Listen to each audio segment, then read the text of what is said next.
home affordability is going to be, in my opinion, if things go the way that they are, is only going to be reserved for the very, very few elite earners.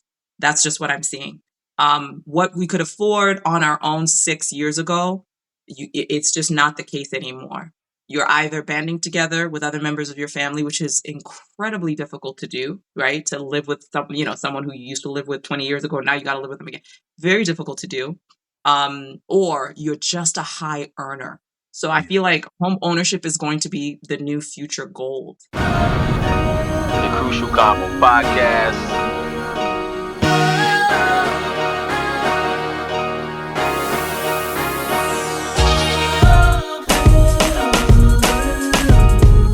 You could be anywhere if you're on this channel. Thank you for tuning in.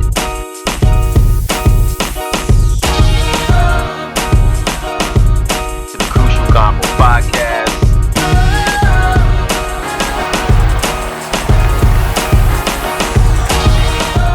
Oh man, welcome back to the Crucial Convo podcast. You are tapped in with your host, Coach Joe Aprie.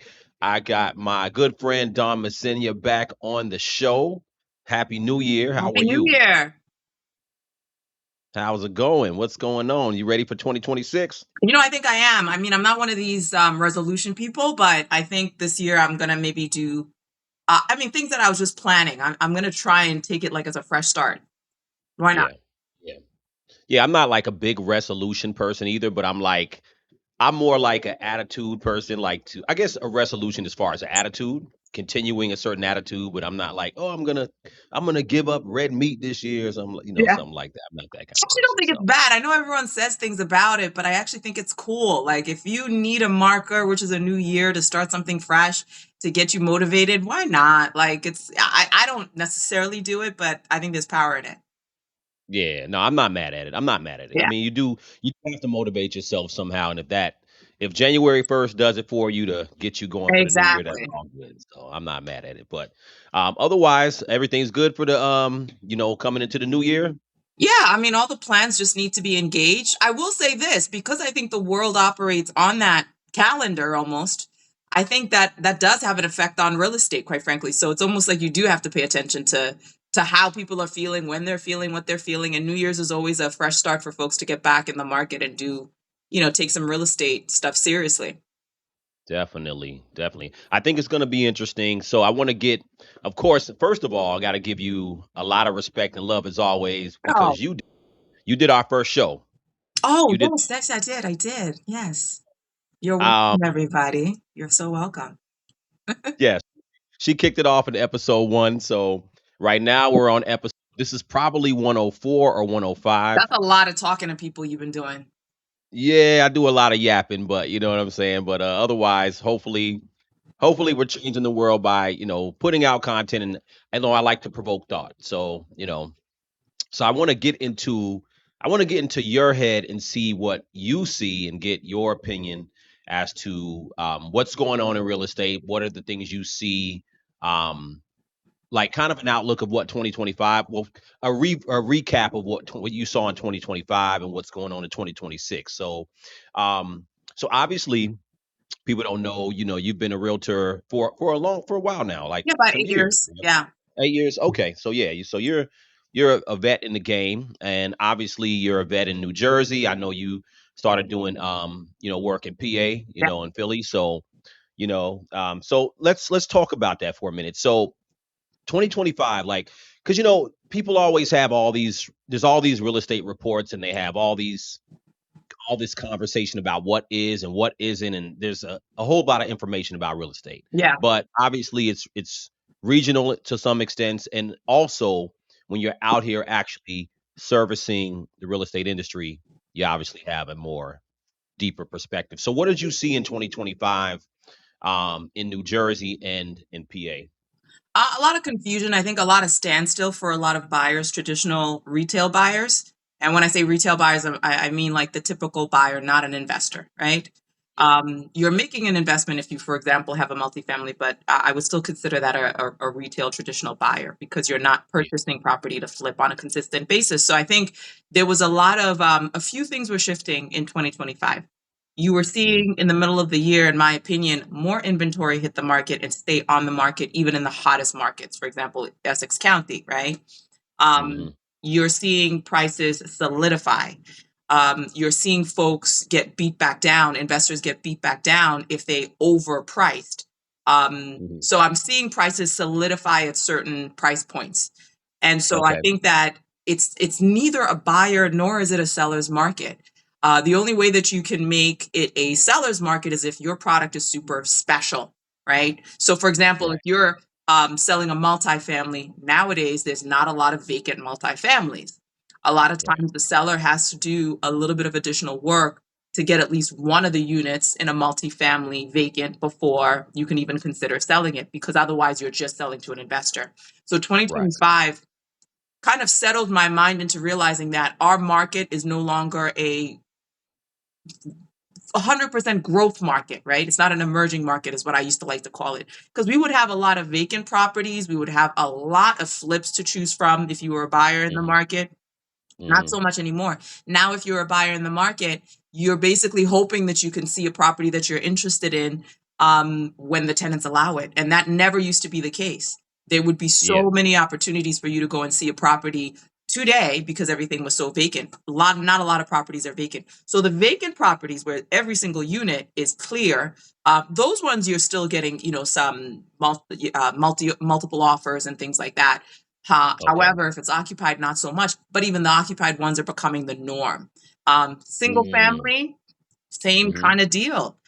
Not a lot of inventory. So if you are a flipper that happened to get yourself some kind of a deal, you're in a good position because there's not a lot of great single family properties in our area. People are starting to see the value in the crossroads, as East Orange, just being Right. so well logistically just located. So I'm Right. thinking a weird stalemate last year. I think business was still being done. My The number of transactions I did was lower.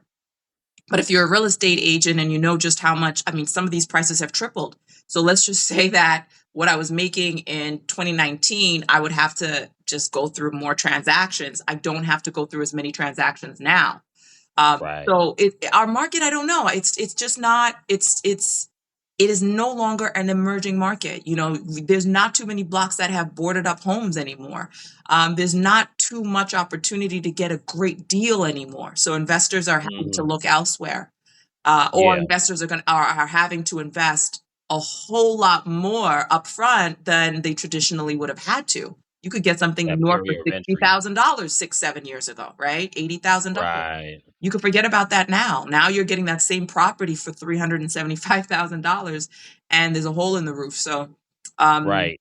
Just to get in, that barrier yeah, of entry is yeah. So a I lot think higher. 2025, if I was to sum it up, was a stalemate. People oftentimes do nothing when there's so much uncertainty and there's too many things Mhm. changing constantly. It's not Mhm. good for business. It's really not good for anybody unless you have buckets of cash and you can take advantage of that disarray. Right. I think I don't know if you're going to ask about what I think is going to happen in 2026, but Oh, we're gonna get there for sure. Yeah. yeah, but that Mhm. that would be my summary for 2025 as far as retail buyers. As far as Okay. investors, a lot of the stuff I do in Philadelphia is investment heavy. My clients are banks, so I have a lot of REO properties that I put on the market. That's still very aggressive. Part of that is because Okay. there's a lot more New York clients, a lot more Jersey clients that are investing in some of these other areas. So Mhm. you're seeing this swell of the center, people moving a little bit away from New Jersey because it's just becoming more and more expensive, and moving some folks moving in the outskirts. So Philadelphia is seeing what Newark was seeing, which is a lot of heavy investment from the New York and the North Jersey side. Interest I was gonna ask you whether Philly was like the new Newark or the new Jersey City. Like, it's become Jersey now, what Jersey was 6, 7, 8 years ago or so, As far I'd as imagine. price points is concerned, but Philly is not it's not like a it's very different from Jersey because Philadelphia is a big town, right? It's a big Right. developed town. Newark is not a developed town, meaning you don't have a bunch of different cool neighborhoods with food and, museums and this. We have those things, but it takes a long time to bring a city like the size of Newark to compare culturally to like Philadelphia, right? So Philly is its own city. But the activity though, Exactly, exactly. So, the activity down there is the activity is comparable to what it was before in are you talking Jersey. about price point wise?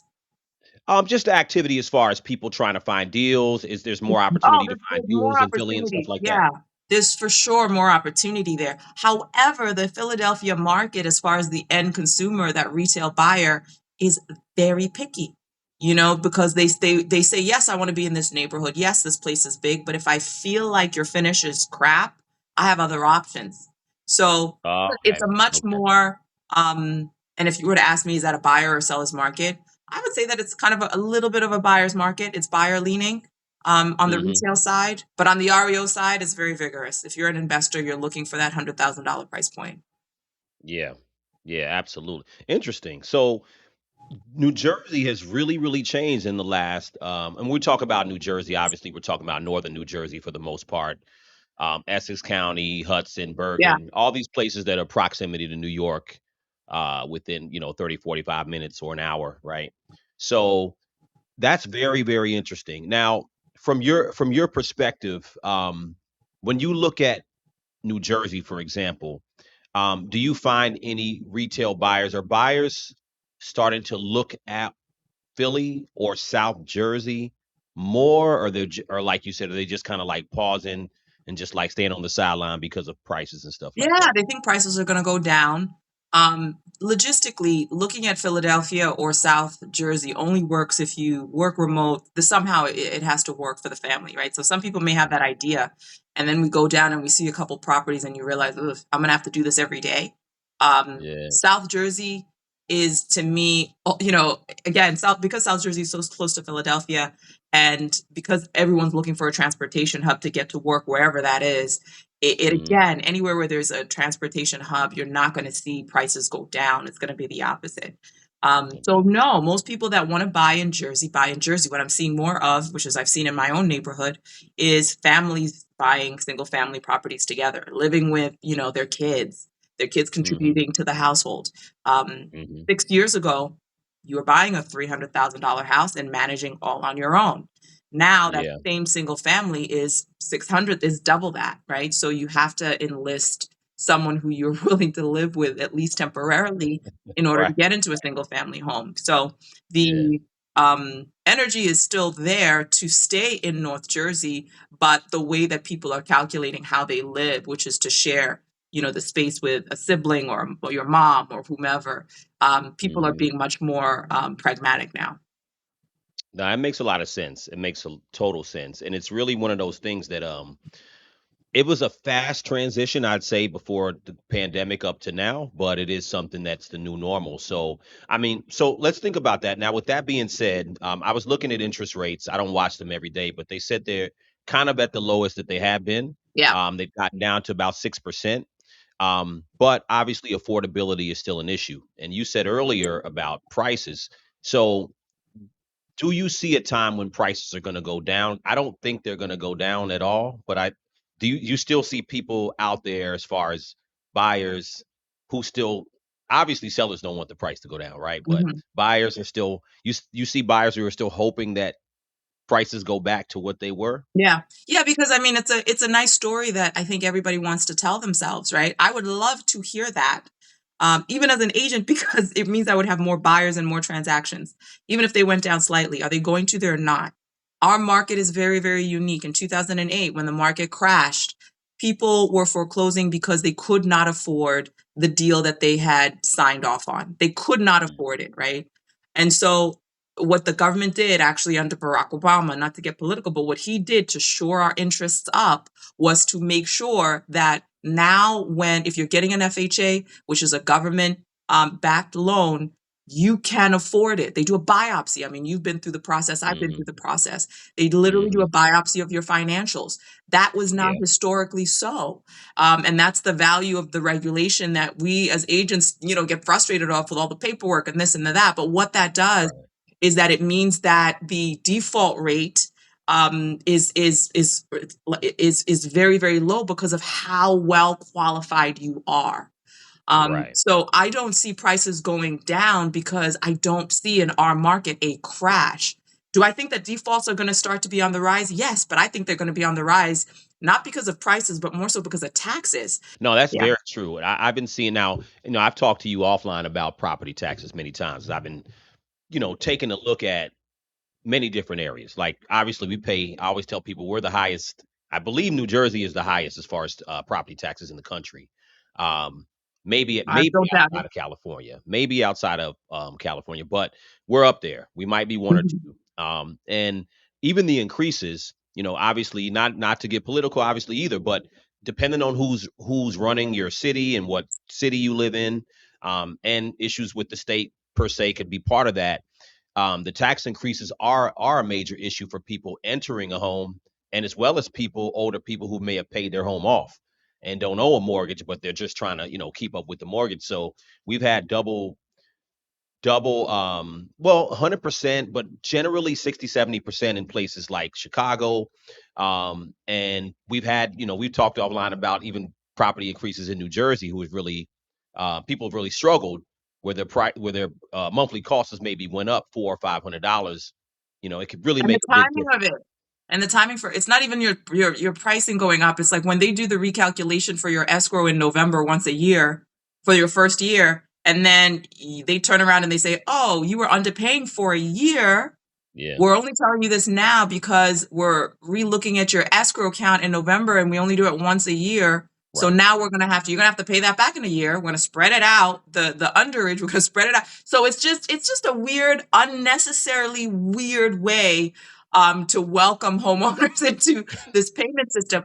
You cannot Right. tell me we cannot resolve this. You cannot tell me that banks cannot say, oh, we just heard in March that your taxes are going up. Instead of waiting till February to do a silly basic calculation. We're going to do it as soon as we hear what your new taxes are. You cannot tell me that we cannot solve that problem. It's not Yeah, that complicated. With especially now with AI and everything that's going, you cannot tell me you cannot solve basic issues to help folks understand that, hey, this right. is what we're seeing in your town. In your town, the new tax rate is going to mean this. So I just think it's BS. I think that we just kind of push, kick the can down the road and then surprise people. And I think that that's going to be the reason for some of these defaults. Not no other reason but tax policy, at least in North Jersey. Even having said that, I don't think that the default rate is going to be enough for people to consider it a crash in North New Jersey or New Yeah, York.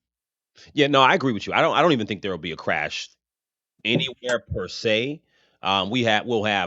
We've had decreases, but as far as a crash, we've had decrease in market activity, decrease in um, investor activity, but a crash, you're right. I don't think there'll be a crash per se, but I do think your point about taxes being a major issue is something. Do you now? I think the tax issue is across the country. Obviously, we're localized. We're talking about New Jersey, PA, but I think across the country it is an issue. Do you think that it's something that possibly from the federal level they should put a cap on property tax increases, or I don't think you can. I don't think you can. And I don't think yeah, that it's they will probably do it. impractical, but yeah, Yeah, I don't think you can. I don't think that you can because just states' rights.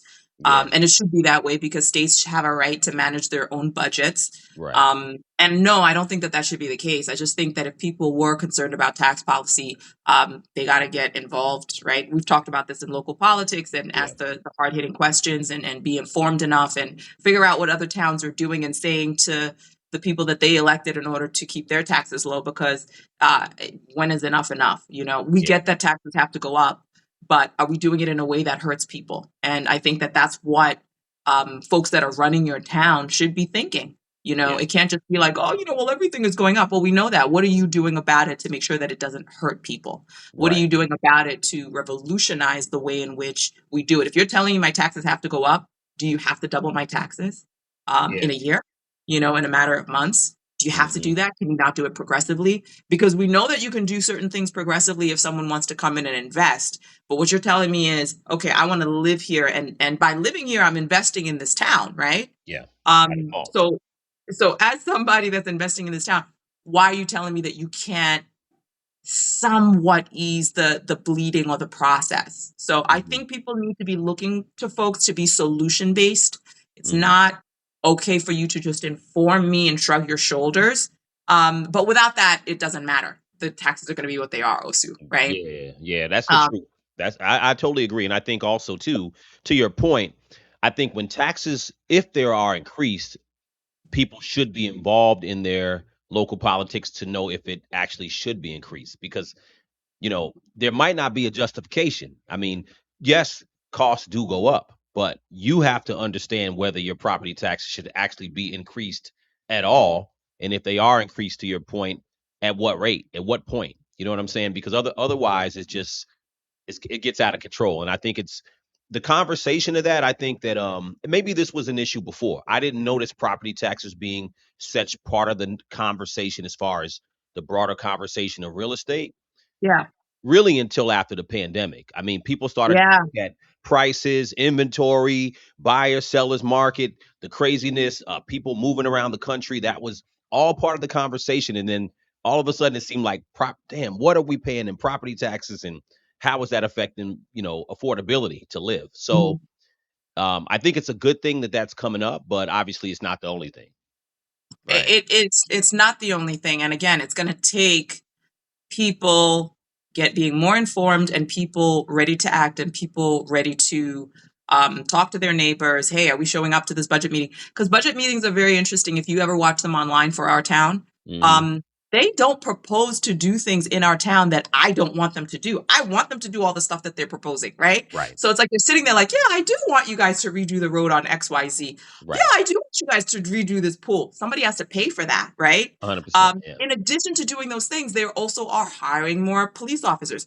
I'm not saying that's a bad thing, but are we super, super efficient in the first place? And Yeah. that's the thing, towns are not having more of a tax base in our town, for example, shouldn't that not mean instead of spending the money at the highest level, we're still exercising restraint so that people are not hurt and that people can come in, but we're not jumping out the window and saying it would be nice to have 100 extra cops. Okay, is it necessary, right? Right. We get that things our towns are becoming safer, right?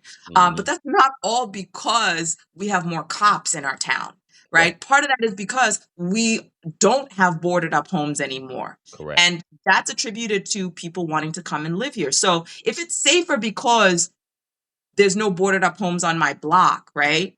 You Hmm. can't justify the insane increase on one department over another, right? It's Right. it's not we can kind of look at the big picture and figure out which levers to pull while keeping people Sure. comfortable with taxes. That's what I would really love to see from elected folks instead of just telling us, well, taxes are just going to go up. And the Right. reason they take that position, quite frankly, is because they know that they can and they know that people are not going to be picketing outside of, City Hall. Precisely, and I'm laughing because it's so true.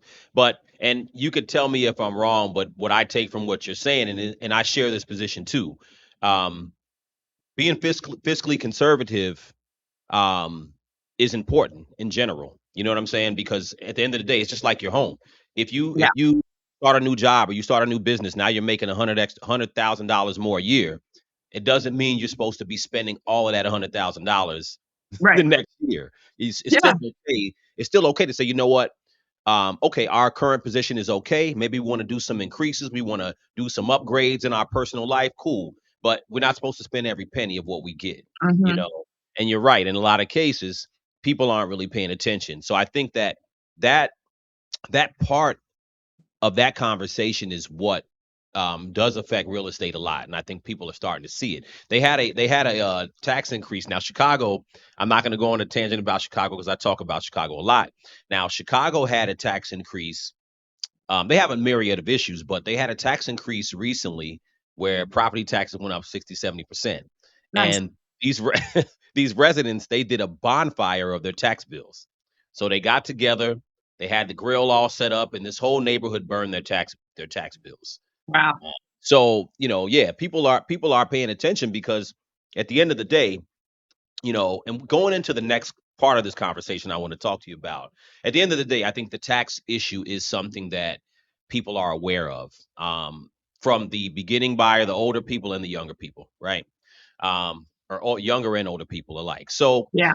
that brings me to the point about I want to get your opinion about these interest rates where homeowners are now, right? So we have a lot of us who have these low interest rates. I'm one, you're one, and we're we don't want to move. So there's been a conversation about and so not to get political as well, but this administration, and I think others may have too in the past, have talked about the idea of a portable mortgage, right? I've heard Uh-huh. multiple people talk about this portable Yes, mortgage where you take your interest rate with you if you want to buy a new home.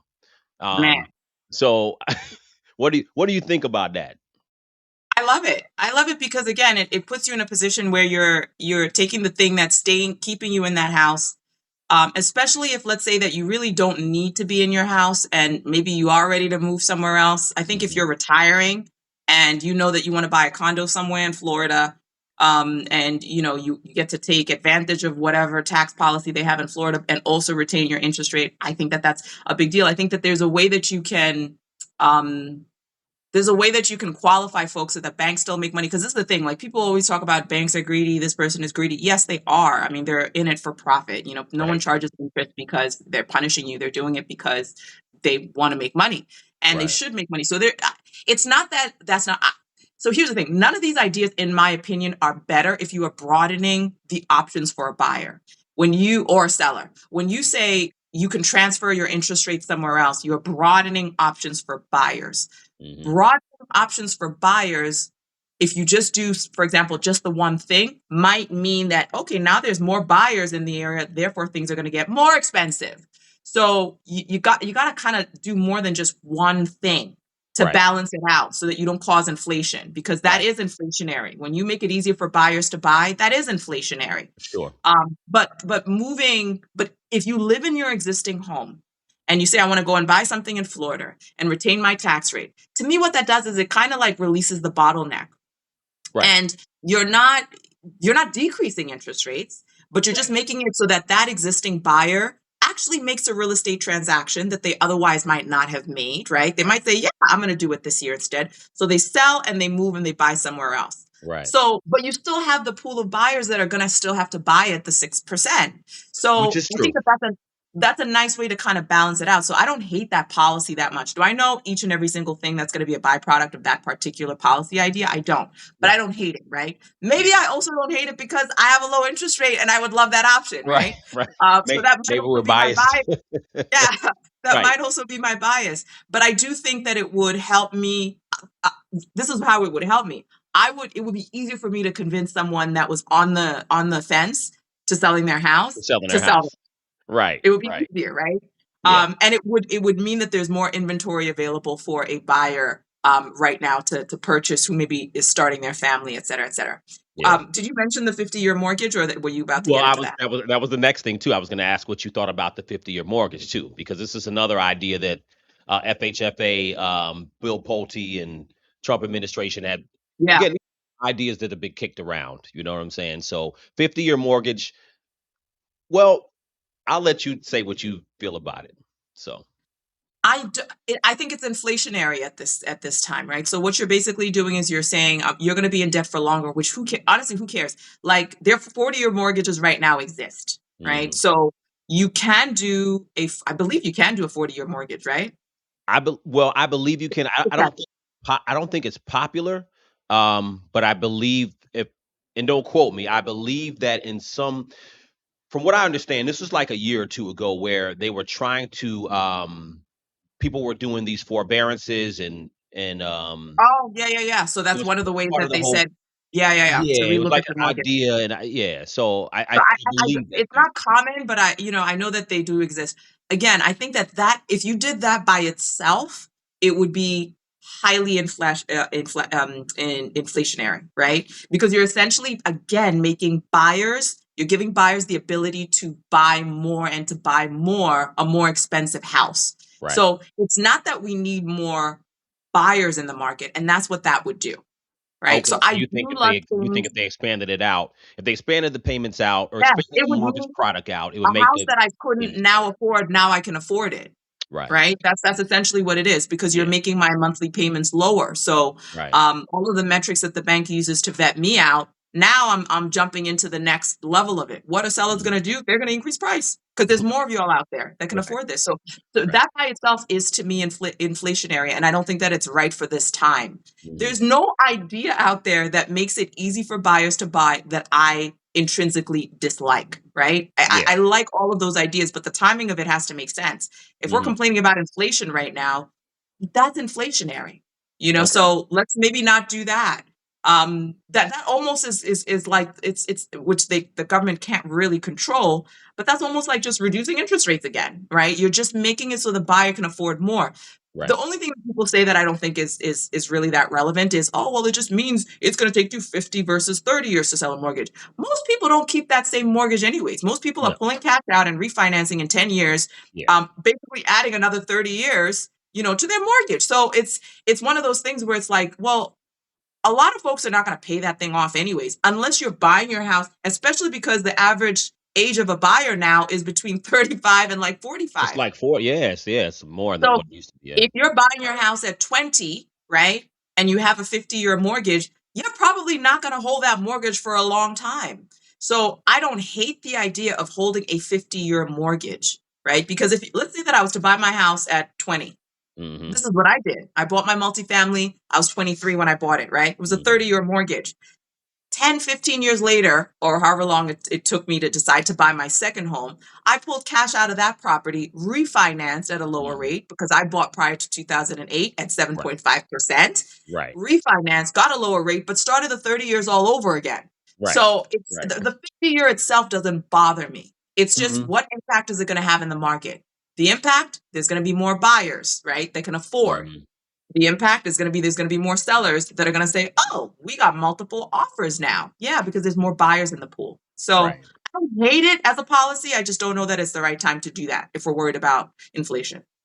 No, that makes good sense because I guess when you look at those 2 options and based on what you're saying, I would have to say that I would probably go with the portable mortgage over the 50-year mortgage Yeah. because the portable mortgage helps the seller and the buyer, in my opinion, versus a 50-year mortgage, which is really, you could say it inadvertently helps the seller, but it really is buyer heavy and it, Hmm. just helps the seller to jack up their price. So, but again, ideas are ideas to help the market, right? So to your point, I think that yeah, the portable mortgage might be the better option. You know From what I another, actually think might work better if hmm you're trying to solve the problem of somewhat affordability. To me, it's more regulation based. What the government can do, because most folks buy their first home with an FHA, not a conventional loan. They hmm could say, hey, in order for, they could add another regulation, which everyone's going to hate that I'm saying this. They can add hmm another regulation onto banks that say, hey, listen, if you want someone to use an FHA, right, which everybody does because hmm that's where most of the buyers are, first time buyers. If you want that, then we are going to require for you guys to do a deeper dive on tax policy, right? Do a deeper dive okay, on how if it, when once this person closes, because FHAs are designed to be more affordable. But if your local town is doing things that are the opposite of that, maybe now start requiring, and I'm going to hate this process, quite frankly. Maybe now start requiring that you before we tell. close, we got to go to the town, find out what's the town tax policy, what's going to happen when we close on this, what is it going to look like, right? So maybe we require a few more documents. God, right? So that buyers are more informed of what it's going to look like a year or two into them paying this mortgage. Number one. Okay, The second okay, they can do like that the federal government can do from a regulation standpoint is they can essentially say, hey, if you are going to they can force the banks to not do the escrow analysis once a year, force the okay, bank to do the escrow analysis maybe quarterly, right? I think it's insane to tell a buyer, hey, your mortgage is $4,000, but because we waited a year to redo your escrow analysis, right, you need to pay back the money that we paid for taxes and all of this stuff. sure. It's now going to be $5,000 until you pay back the money that you missed last year. That's insane to tell Well, I agree with a you. I homeowner. agree with you, but I'm going to push back on it, meaning that even if they do it quarterly, the consequences of the tax policy are still there. Be it Sure, be it absolutely. as it may, you do know about it in a better time frame, I agree. but the consequences are still there. I do like what you said about the government making, well, maybe the bank, government to the bank, and then the bank to the town. What's the tax policy? Which is kind of teetering on what I said earlier about some type of legislation to maybe cap Yeah, that's the FHA increase. legislation already, right? So in order for you to buy, for FHA guidelines change all the time. Right. They don't have to, you don't need an act of Congress. Well, maybe you do. I don't know how they've changed the FHA guidelines. But if you just make adjustments to an existing policy, FHA is designed so that homes are more affordable. You can put down 3.5%. All they Right. need to do is to add another layer to that. So it doesn't need to be that I can't imagine people are going to disagree with, because it does help the consumer. What would be the argument against? Let's take a deep dive on into what your town is going to do once you're in this home and how you qualify. Because the whole point of the FHA is to make sure that you can afford the home, right? Well, That should be one of the pieces. you're kind of in a territory of, you're not going as far as what I'm saying, but you're in that territory of possibly trying to regulate, or to regulate what the taxes might be. So I'm wondering. So for instance, just I'm gonna give you this example. Let me know what you think. So for example, obviously on a local level, they invite investors in. Investors do buy development or a number of properties, whatever it is, and they'll say, hey, we'll make a deal with you. We won't increase the Yeah. taxes, or you pay no taxes and abatement for so many odd years. I'm wondering why they don't do that for individual buyers and say, you know what, whether it's obviously on the local level, they may not do it because it's not advantageous to do that for a commercial, or not commercial, but a retail buyer. But from the federal level, if they're regulating the FHA loan, obviously working with the bank, I don't know why they don't go to advocate to say, you know what, this new buyer coming Well, because in. there's no pressure. And Right. I there's guess no so. pressure. So why would they do that? And developers, they apply pressure, right? They say, Right. well, if you want me to invest here, let's work something out. Of course. And so it's relationship based. It is old, kind of old policies, in a way where you're essentially saying, we're going to treat an investor, we're going to treat a developer a little bit better than the people that currently exist. The truth of Right. the matter is, um the amount of pull that you have as a consumer, as an everyday person, really depends on whether or not you guys can band together and have a comprehensive, clear message to the people that you've elected into office to get that kind of tax policy enacted, right? Yeah. Yeah. Um, Also, are we communicating tax policy that actually helps individuals? If you do enough of renovation to your house, you might be eligible for some of that tax policy, right? So there's certain things that we just don't know, that many people can take advantage of, that they don't take advantage of that stuff, and we don't necessarily expect our elected official to explain those things to us, even though we think that they should. But that's the answer. There's no pressure. Whereas Yeah. developers are very, very good at schmoozing and Sure. lobbying, and they're shiny and they're doing these big projects, Sure. and we want them to do these big projects, and we want to attract them, and so we give them these advantages that we're not going to give to everybody else, because everybody else is complaining but not doing much else about it. Yeah. No, I agree. I agree. I'm not against the investors getting. You have to have an incentive for investors. So I'm certainly not against that, but I do think that's an option to deal with the housing market and I agree. affordability. I think it's very viable, and I think that it would cause towns to say, you know what, yeah, I mean, you I'm not saying you could do, like you said, you could start at an analysis of what the taxes might be in that town as far as the FHA loan, you could start there, or you can go a step further and say, hey, you know what, you can only raise the taxes, I don't know, 3% over the next 5 years or 10 years, whatever it is. So you could go to that level too. And I don't think that's a bad thing, because I think that it would be something again that could encourage people to buy, because again, I think a lot of retail and buyers are not thinking about taxes first. Yes, there are some who are aware, but I don't think that's the first thing on their mind. The first thing on their mind is, what's the house cost, or really, what can I afford, what do I Yeah. qualify for, and how much do the houses cost in the neighborhoods I want Yeah. to.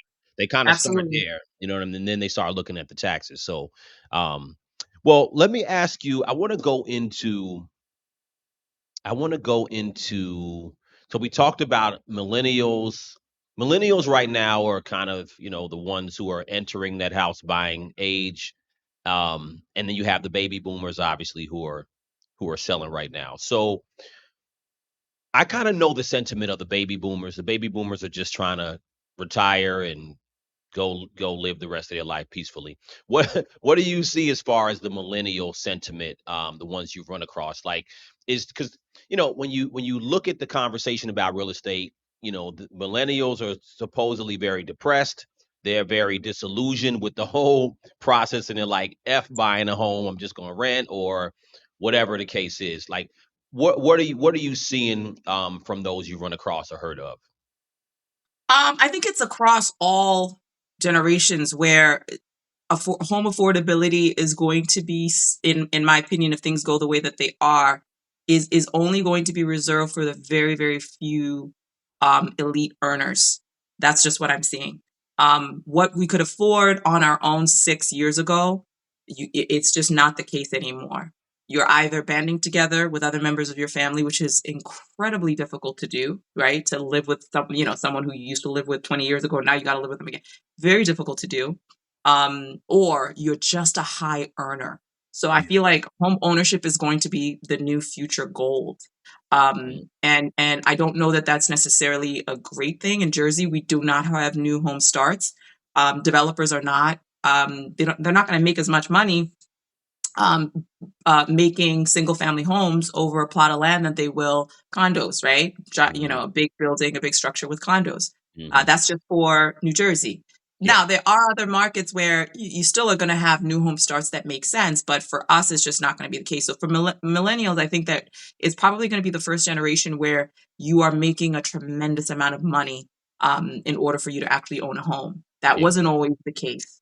Yeah. And that to me is the sad part of it. But I think that that's what you're going to see. We're older when we purchase our first home, and you have to be making a whole lot more Now, are you than you saying that have, including condos? Including condos? including condos in the sense that even the tax policy with so that's another cost that I'm seeing go dramatically up, which would be condo association fees. So that arbitrarily just goes up, right? And you weren't anticipating that. So I do think that yes, that would include condos to some degree because I'm even seeing some condo tax rates double as well. Okay. And the condo association fees, I think a lot of people don't necessarily see that right. They don't think about that immediately when they're looking at a condo.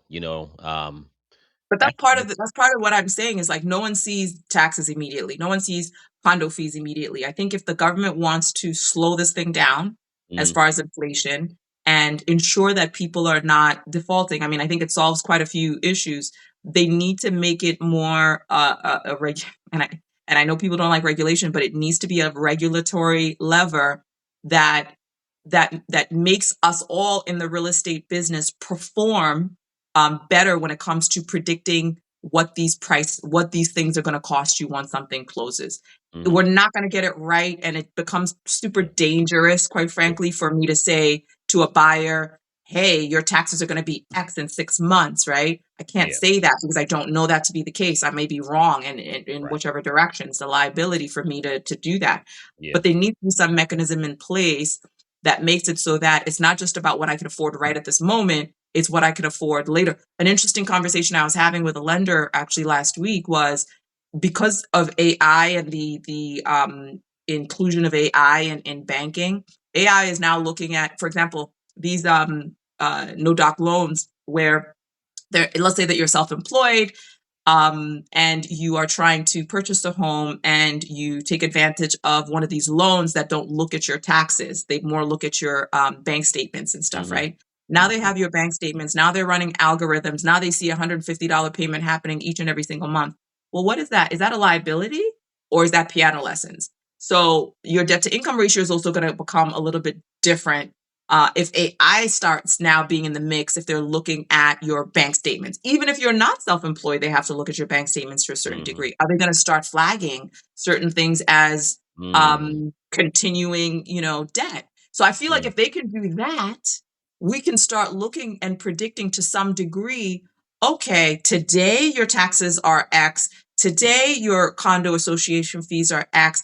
In a year, we believe they're going to be Y. Let's put something in place right now where you are not going to sit there shell shocked.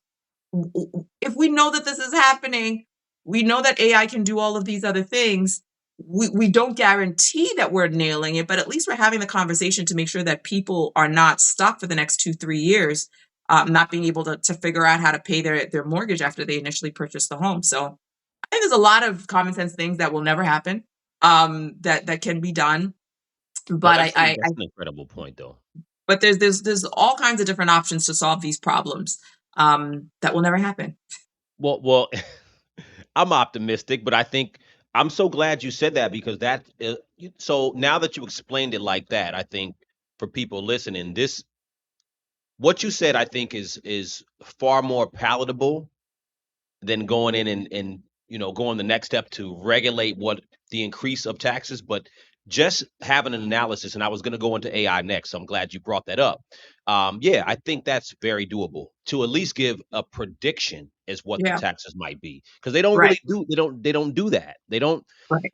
the tax conversation is really not part of the home buying process unless Mm-mm. as far as from what I ever saw. Yeah. Unless the buyer decides they want to talk to you about it and inquire about it, or the agent says, "Hey, let me talk to you about what happens in this town or that town and something to be aware of." Typically, it's not part of the conversation. You Yeah. know what I'm saying? So to have an analysis of what it may be would be incredibly valuable, I think, I for a think buyer. so. You I think know, so.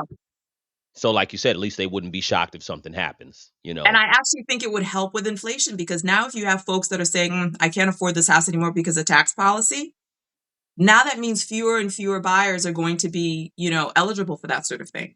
Hmm. So, and again, it has to be a balance. You don't want zero buyers, but you also don't want a million buyers either, right? Right, Because one creates depression and the other creates, inflation.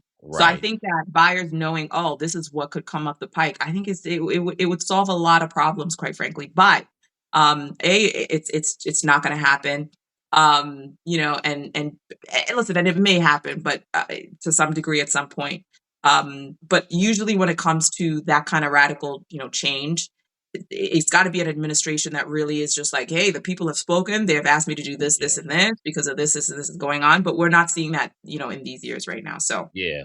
Well, that's why we I, having this. That's why we having this conversation. Because again, I think that broadening the conversation and provoking thought is what's important when it comes to real estate. Most real estate conversations just generally are about yeah. price and inventory and where it is, and Oh, this mainly is the it's point I was interest going to rates. make.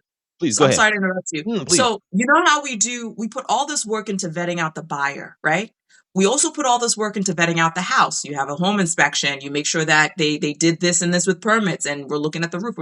Why are we not looking at your mortgage in the same way as far as the future? So we look at you and your future potential as a buyer, as a borrower, and we make sure that you can afford this home. We look at your house and we make sure that there's nothing so wrong with the house that you're not blindsided, right? We do that with your house. We do a sewer scope with your house. We have a home inspector come into your house. We have an appraiser to do your house. Why don't we have that similar component as far as investigating your mortgage and your future potential of your mortgage? Why don't we do that? Why don't we include your taxes, along with affordability, your future taxes? We do all this other stuff, nitpick all these other things, but yet we have like a blank check. And again, this is not going to be a very popular thing that I'm telling you right now. Agents, we want to close and move on for the rest of, our Yeah, lives. Like whatever that's it. happens, God Yeah, bless after that. right, So no one is gonna like this. Real right, estate agents are not gonna like this.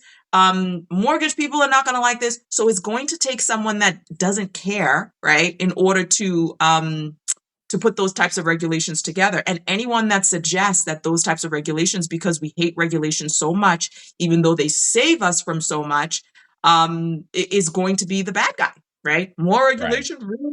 I think in Yeah. this instance, maybe we need more. We need regulations that just make sense, right? And that's looking at the right things. Well, no, but There's a. that's a Mhm. no. Go ahead, please. Go ahead.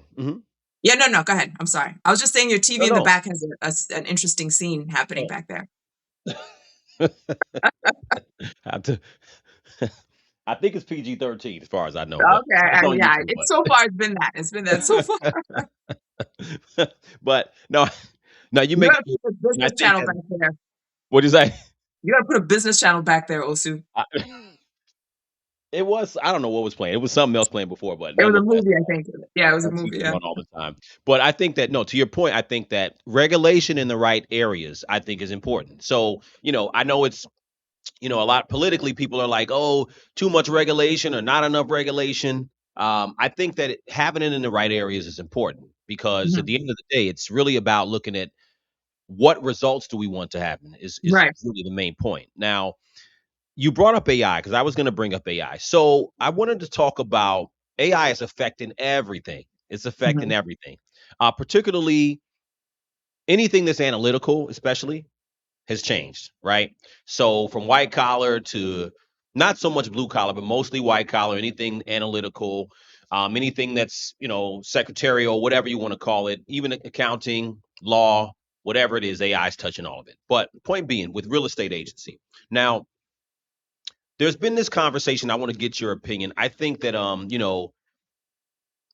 as a former agent, I know that there was a push, and maybe it didn't just start. Real estate agents have always got kind of a bad rap or got kicked around a little bit, right?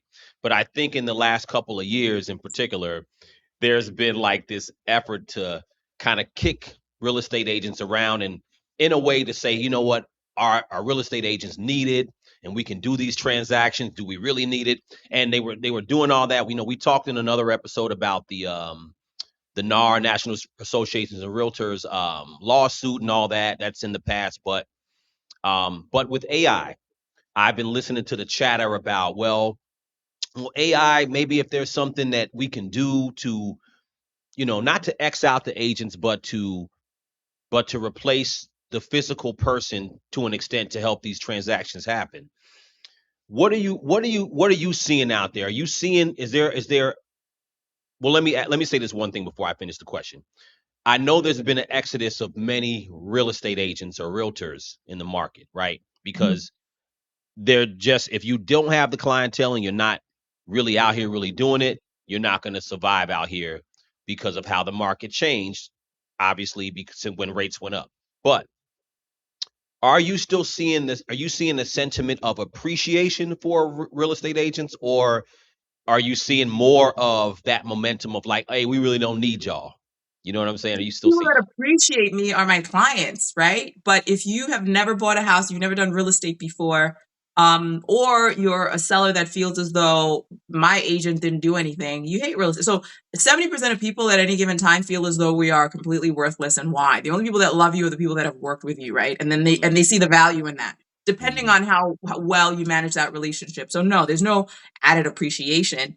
I think that it's a little different in the sense that sellers who um, I think that the people that I think that the people that were already going to use um, real estate agents understand that I can't go from this person to this person because first I'll make a comment about the exodus that you're talking about. That happens every year, Sure. right? To different degrees. So there's no exodus that I feel as though is unique to this time, but for the Mm-hmm. and all we try to always attach it to a reason, right? Oh my God, interest rates. That's not the reason why a bunch of real estate agents left the market. Real Mm-hmm. estate agents who left the market were agents that weren't going to make it through good times or bad times, right? Real Mm-hmm. estate is constantly moving, changing, even if it's not news to people. Things are happening internally constantly. It's a tough business to stay in, number one. Mm-hmm. So I don't necessarily think that the appreciation is up.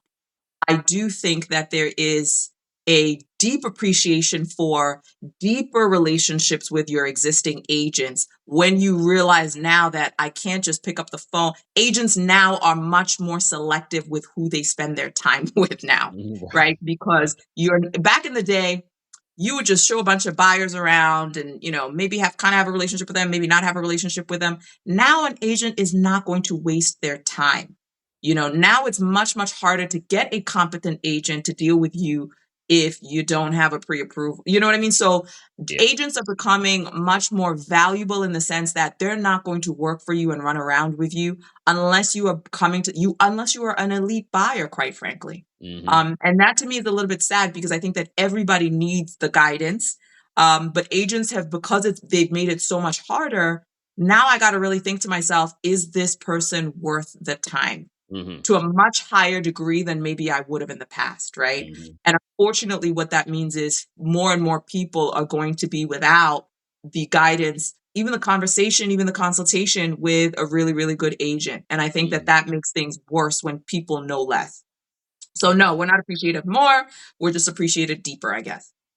That makes sense. That makes a lot of sense. So, well, from what you were saying just now, I think also too, I think that's a good thing that you have to also vet people not to waste your time because I think that Yeah.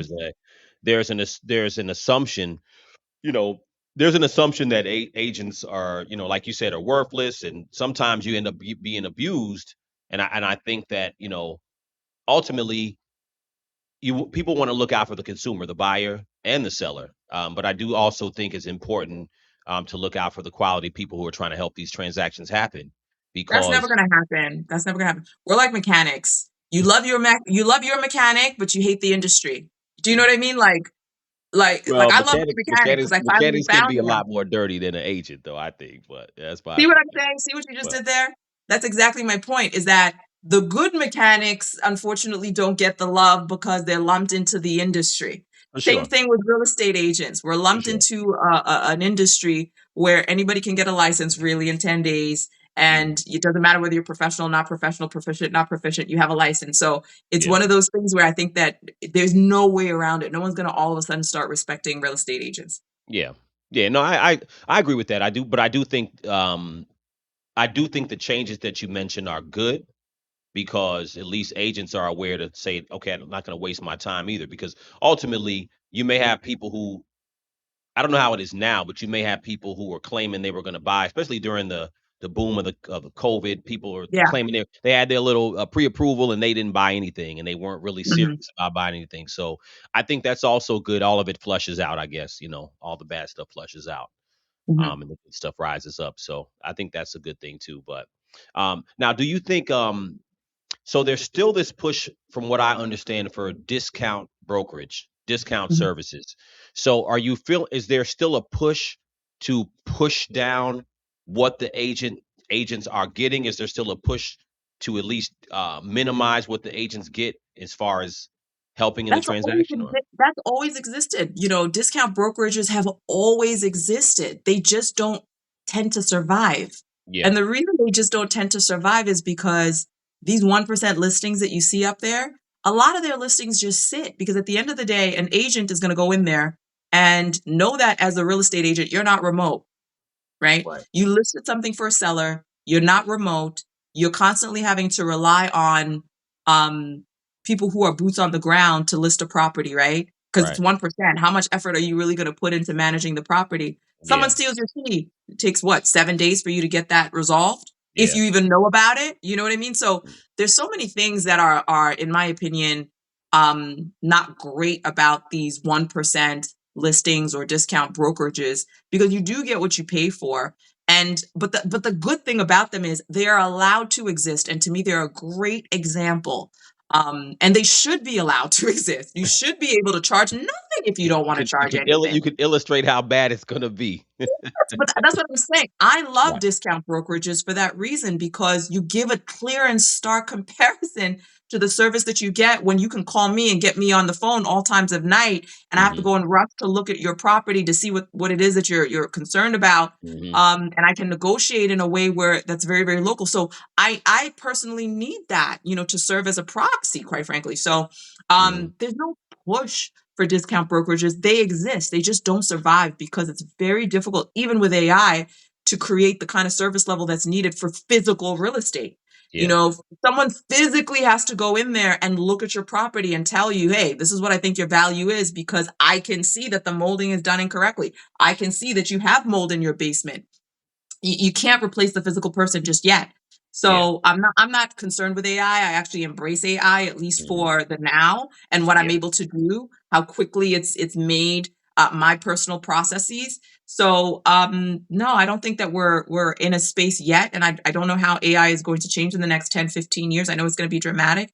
I don't think we're in the space yet where you can replace a real estate agent. Not yet. Is it possible? Sure. Anything is. Well, what scenario would you see that AI would actually replace the physical real estate agent? Like, Um, can you imagine a scenario of that, or? okay, let me tell you, this is like what fairy tale. So if as a buyer, if I was able to as a buyer find the very best inspector, find the very best mortgage person, which is not impossible if you have AI, right? Hmm. Find the very best um, individuals within a transaction that I need to find. I could do, and it's hard because I'm a real estate agent, so I already know the things that I should worry about and not worry about, and all of those things. But if you could guarantee me a team, right, without me having to vet those individuals out myself, then you really don't need an agent, quite frankly. But Hmm. the problem is real estate is heavily experience based, right?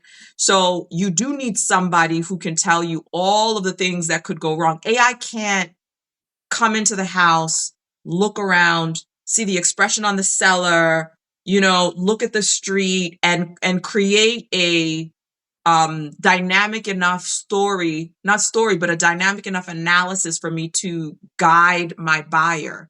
So Well, if we I get wanna to I that wanna point, pause you right there just for a second.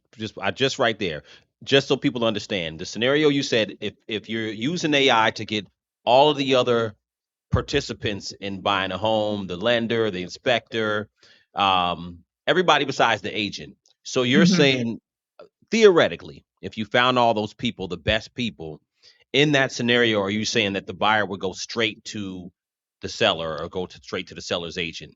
I think that would be one of the components. The Gotcha. next All right. component Go ahead. would be if we all decided that the way agents negotiate with each other or negotiate with sellers and buyers is no longer necessary, and people individually can do that on their own, right?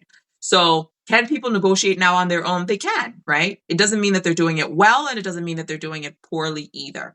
Well, say So more about that. When you say negotiate on their own, you mean between buyer and seller, or you mean between agent and agent, or agent both, and their right? client? So if let's say I'm representing myself, I don't want an agent. I don't want the listing agent to collect the dual commission. I had this same scenario. I had a listing. Someone reached out to me. They say, I don't have an agent. I'm going to do this on my own. I said, okay, no problem. Then I'm going to have to talk directly on specific things with your attorney, right? Because I'd eat him alive. That's what he's not understanding.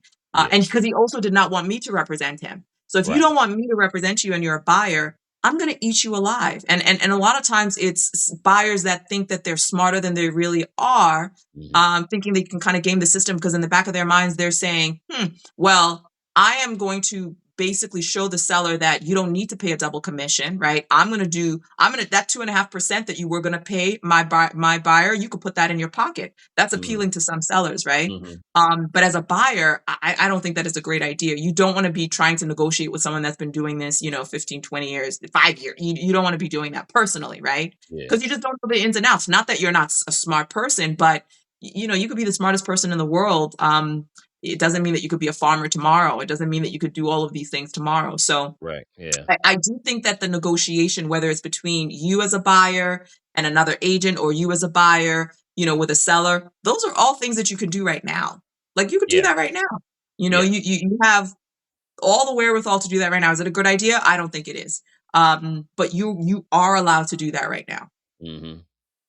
But just with AI, it just allows you to maybe sift through and find the other components a little bit easier, and maybe find the best ones, quote unquote. So that's a good example of how it can be. But however, you really cannot replace the physical person. No. Is the real point. And No.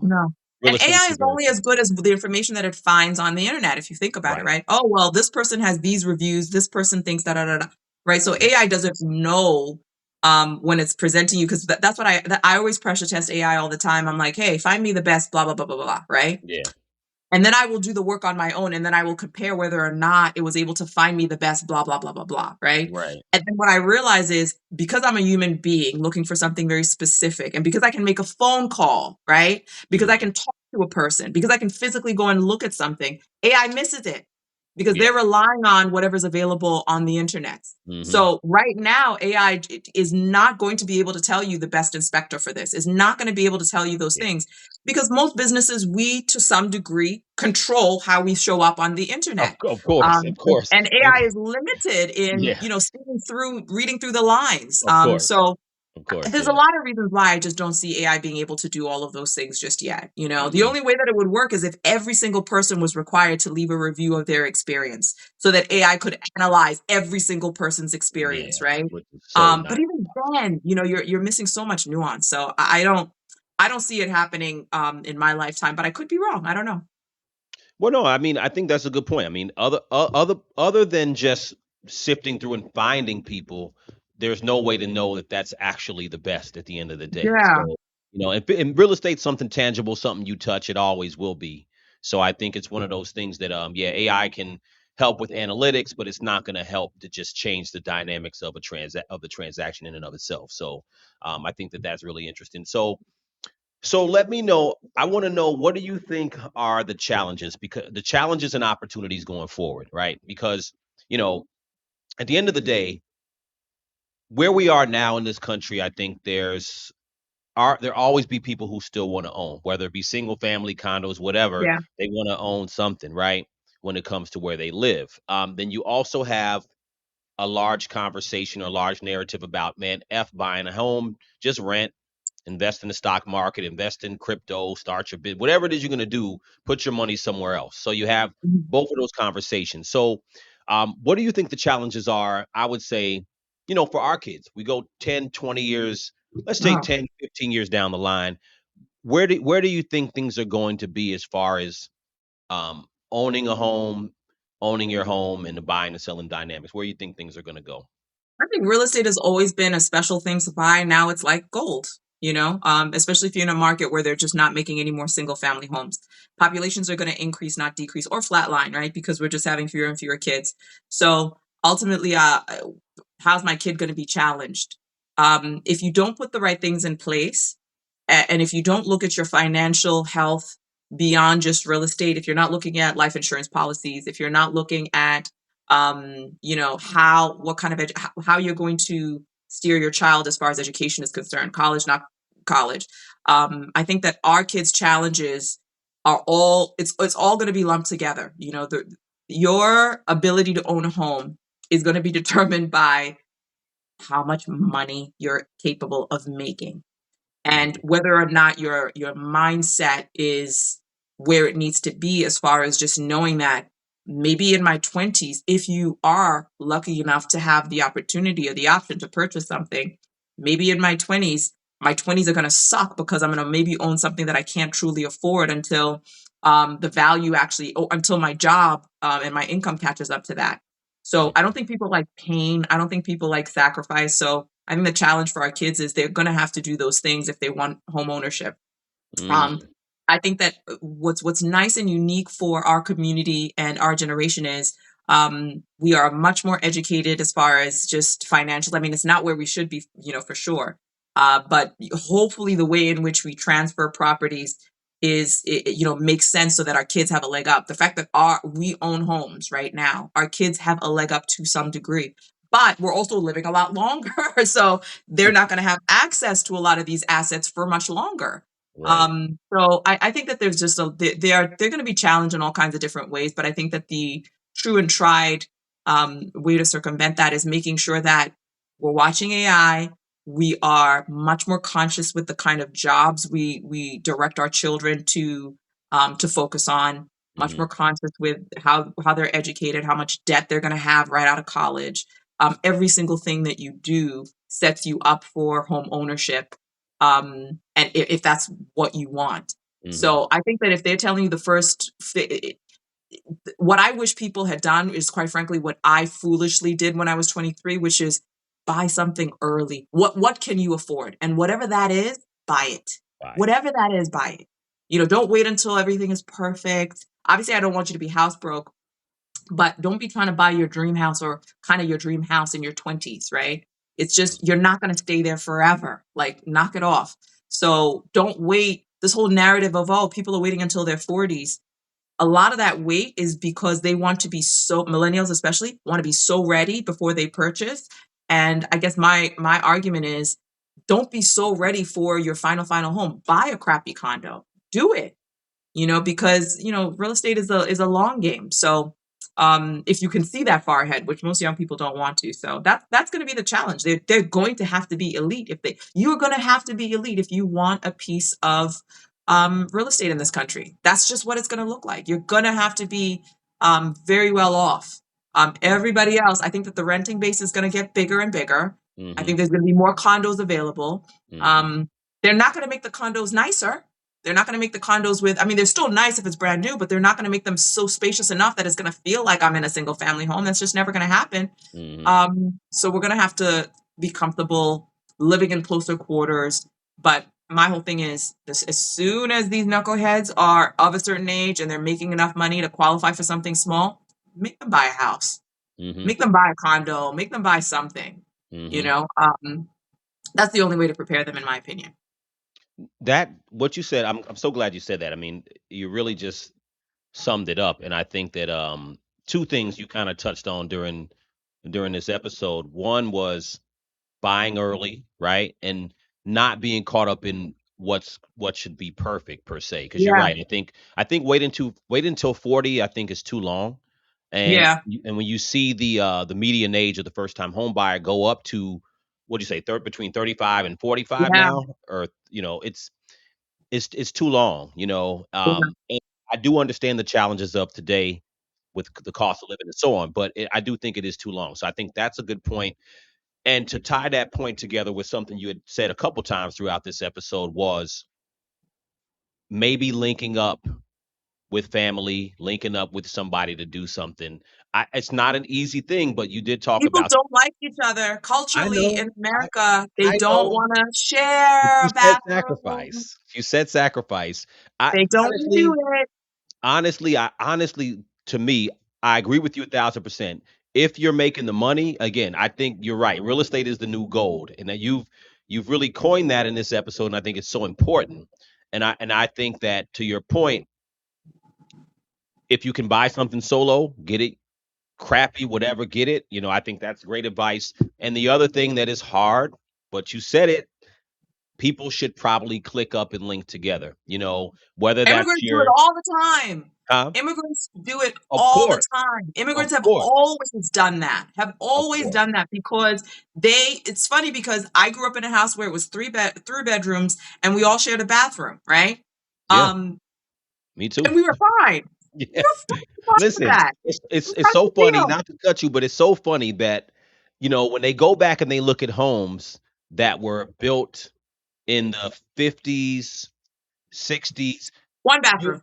one bathroom. I mean, we same thing. 3 bedroom, one bath. It was five of us. And to be honest with you, it's funny now because now you have these houses like we have what, three bathrooms here, right? And when I was growing up, anybody that had two bathrooms to me was like, oh, yo, Woo! y'all got two Yeah, bathrooms?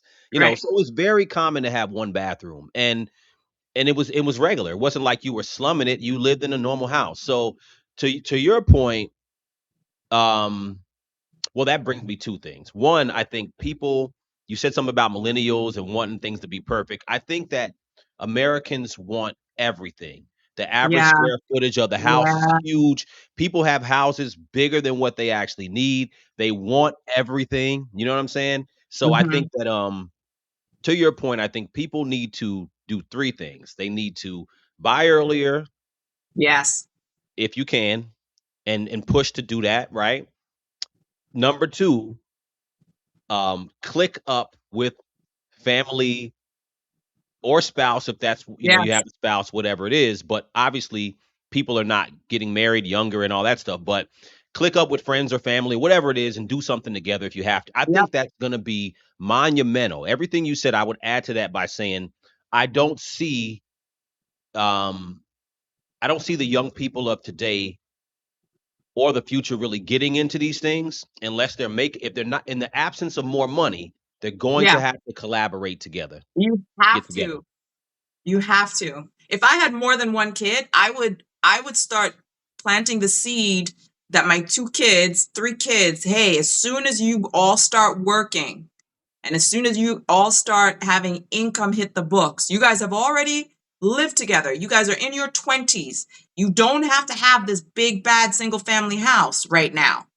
Buy something now that you guys can sit on for 10 years. And yes, at some point, as you guys progress in your careers, at some point, you guys are going to be sitting there just like, yeah, we really don't need to live together in this house. Maybe one of you can go out and do their own thing because now you found a spouse and now you want to buy a house with them. Guess what you get to do with your new spouse or your fiance? Y'all get to combine your two incomes, but you guys have bought a house 6 years ago. Your income has gone up over 6 years, right? The income of everyone else has gone up over 6 years. They can buy you out, so you'll have a little bit of cash to invest in this new thing. So thinking strategically about what you do in your 20s and whether you're paying rent or not paying rent, I would rather my child, of course, live at home with me for as long as possible versus pay a $2,500 rent bill somewhere. Quite frankly, Absolutely. like that's money that she could be putting towards something. But if I had more than one kid, I would be making sure that they get along at least enough where Yeah. the first thing that they do once everybody has a job is to buy something. Is Yeah. to buy something. Yeah. So No, there's I'm ways. laughing. I'm with you. I'm totally There's with you so on much that. work that we need to kind of do in reversing the way in which we think about, community and the financial impact of bringing things together. Why do I have immigrants on my block that are buying these massive homes, right? And living together. And their individual payments are very little, not even Yeah. close to what they would be paying if they were living it. You know what I mean? That's all I actually see with some of these massive houses, right? I see it If too. you have immigrant families that are they're used to living together, right? Because we used to share, one bathroom back in the day at home. Even in this country, that used to be the case. And they're making incredibly smart financial decisions, Yeah. incredibly smart, Yeah. because they're making those sacrifices. But then I think to myself, is it really a sacrifice? Because you got a bathroom on each floor and you got an ensuite, so Yeah. Yeah. is it really that bad? You know what I The mean? struggle ain't even that bad like it used to What are we be. talking about here? Now you're touching on such an important point because I think that where and you got to understand people who will listen have to understand that so if you're coming from another country, the individualism is not so Yeah. heavily pressed upon people coming from somewhere else. So I think that to add to your point, is that what the youth is going to have to struggle with in the future is the intersection of individuality Yes. and trying to move forward with trying to purchase this new Yep. goal, which is real estate. Because Yep. I see so many people talk about rent prices and all. We're right next to New York, so obviously rent prices are the top talk when it comes to living in New York and most of every other place. And that's the biggest thing is that the struggle of individuality. I was laughing when you talked about siblings. Everybody people know I have son and daughter close to the You can same catch age. them doing a real estate deal together. Heck, they're going to because I'm going to put that in their mind, and Absolutely. that's so important. So you can't force them to do it, but you got to put it in their mind and help them see like this Actually, you makes sense. actually can. You actually can. Like, no, when I say force, obviously you can't force them, No, I know to what you mean. live each other, but Right. you can kind of make it one of those things where it's just like, yeah, that's what you guys are gonna do. Yeah. Like that's what's gonna happen. Yeah. It's And just a once they plan. realize that, yeah, you gotta use some psychological tricks with them. Like, yeah, when you guys turn 21, you got to do da da da da da. Yeah. Because what that forces them to do, because they're not gonna do anything with their credit anyways at that age. Nothing. They're literally Nothing but they're wreck gonna it. coast for 10 years, Right. you know? Right. It's stupefying how little they do with their resources, at that age. So, they don't have much of a choice but to, especially if you're gonna help them out. If I Of say, "Listen, course. guys, I'm gonna help you out in this way. I'm gonna help you guys with a down payment. I'm gonna help you guys with this." They're not gonna say no to owning a piece of real estate. I don't Well, see that yeah, happen. because you're intersecting with that individuality, and I think um, a lot of parents don't realize it, and they just think, oh, your kid is growing up, and they just go do their thing. And I Yeah, think that there's nothing wrong with that either, but inter- trying to intersect and trying to diverge them from or divert them from going straight to individualism early is so yeah, important because like you said, I mean, a lot of people go out and they're living with roommates, paying rent, you know what I'm saying? and it's like you're doing the same thing anyway. Technically, you're just Yeah. doing it without having any equity. So I think that to your point, I think that's really another thing that will be something that the younger people are going to have to reckon with, because prices aren't going to come down enough. I don't think they can build enough homes or enough places to live, because, like you said, the populations are going up, the renter pool's going up. So I think that's a great point. Yeah. Yeah, You I'm know, curious to see, how all these theories actually come into play because yeah, there's so many variables that we just can't predict, yeah, with AI, with, just everything. So, um, I think that the biggest thing is just to keep your kids as grounded as possible and to change their mindset, to your point, from this individualistic mindset and not be so static in your expectations, right? Like take yeah, new information and build a new analysis based off of the new information. I think we just tend not to do that. We don't critically think about things. We don't say, okay, this is what I expected I would be doing by age hmm, 25, but this is what the world looks like right now. I got to, right, fine tune my plan now. I don't yeah, think that we're good at pivoting. We're not good at seeing new circumstances and saying, okay, well, someone's going to win here in this new circumstance. Why? And right, why is it not me? Because right, there's a lot of people that get very, very rich in uncertain times. hmm, A lot of people that love uncertain times. Usually it's hmm, people at the top that get very, very rich. They look at who is scared and that's where they invest. Okay, yeah, you're scared. That means I can probably get this thing that I want for you for much cheaper. yep, So so true, I think that, uncertain times, your knee jerk reaction is to be fearful, hmm, but they're going to exist. They will always exist, and I think that the what I would want to make sure my child understand is learn how to pivot when those moments arise, and yeah, learn to understand who are the winners, who is going to win. who's gonna And win? are you in a position where you might be one of those winners? You may not always be, but at least recognize it. Yeah, So who knows what these absolutely, theories are, how we're gonna, everything is gonna pan out. yeah. Well, you know what? I appreciate you as always, coming back on the podcast. It's not gonna be Always, the always a not pleasure. gonna be the. Oh, sorry. What you say? Always a pleasure. Yeah, yeah. No, it's absolutely a pleasure. I appreciate you, and this stuff is so important to me because having these conversations and having thought-provoking conversations for people to really think about, I think is so important. So I think we really talked about some important things, and I think real estate for a long time, and it's still a very cliche type of conversation, about wholesaling and flipping, and you can get rich overnight, and blah, blah, blah, blah. All that stuff is cool, but that doesn't really speak to the vast majority of people. The vast majority of Yeah, people are not even into all that. They just want to live somewhere. And I think that hopefully this conversation helps people to kind of look at the everyday aspect of I just, hope so. you know I what I'm hope so. saying? So Yeah. anything else you want to plug? Don Masenya is an amazing realtor. I know Oh, thanks, thanks, firsthand, thanks. and just someone who always is, you're very pragmatic and honest, right?